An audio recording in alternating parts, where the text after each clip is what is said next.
જય ભીમ મિત્રો, મનીષ સોંદરવા.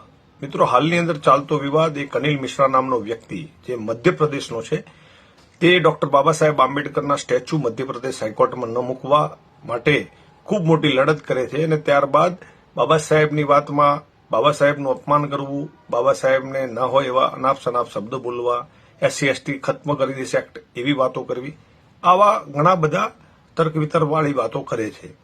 સાથે સાથે 2-5 યુવાનની ટીમો પણ બનાવી છે જે પણ ખૂબ મોટો વિરોધ કરે છે. દેશની અંદર અરાજકતાનું વાતાવરણ બનાવવા માટે કોઈ કારણ વગર આ લોકો કામે લાગેલા છે. આપણે જોયું SC ST એક્ટ અંતર્ગત આ લોકોને એરેસ્ટ કરી અને જેલના સળિયાની પાછળ ધકેલી દેવામાં આવ્યા છે.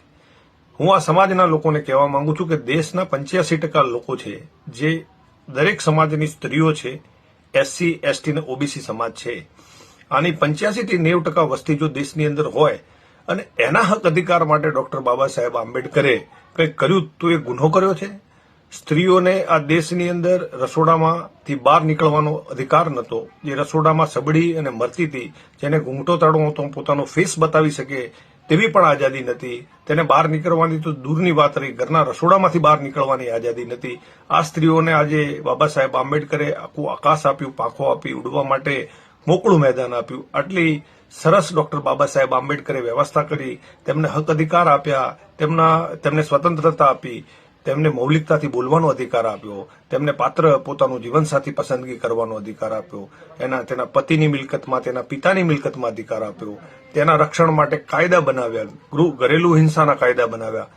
કેટલી મોટી બાબા સાહેબે મહિલાઓને આઝાદી આપી છે. હવે SC ST અને OBC સમાજના લોકો જે પરિસ્થિતિમાં જીવતા હતા, જે કડિયા હોય, કુંભાર હોય, સુતાર હોય, લુહાર હોય, સફાઈ કામદાર હોય, મોચી હોય, પ્લમ્બર હોય, અનેક લોકો જે મહેનતકશ છે તેવા સમાજના લોકોને જાતિ આધારિત કામ કરવા પડતા હતા.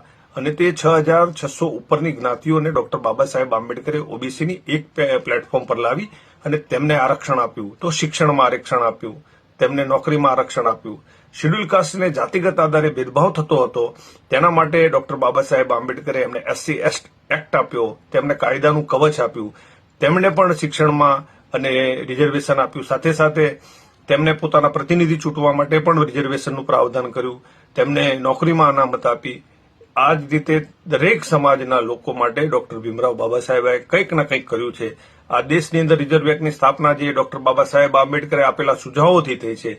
આ દેશના ડેમ હોય, ચેક ડેમો હોય, આ તમામે તમામ અનેક કામ ડોક્ટર બાબા સાહેબ આંબેડકરે આપણા દેશના કર્યા છે.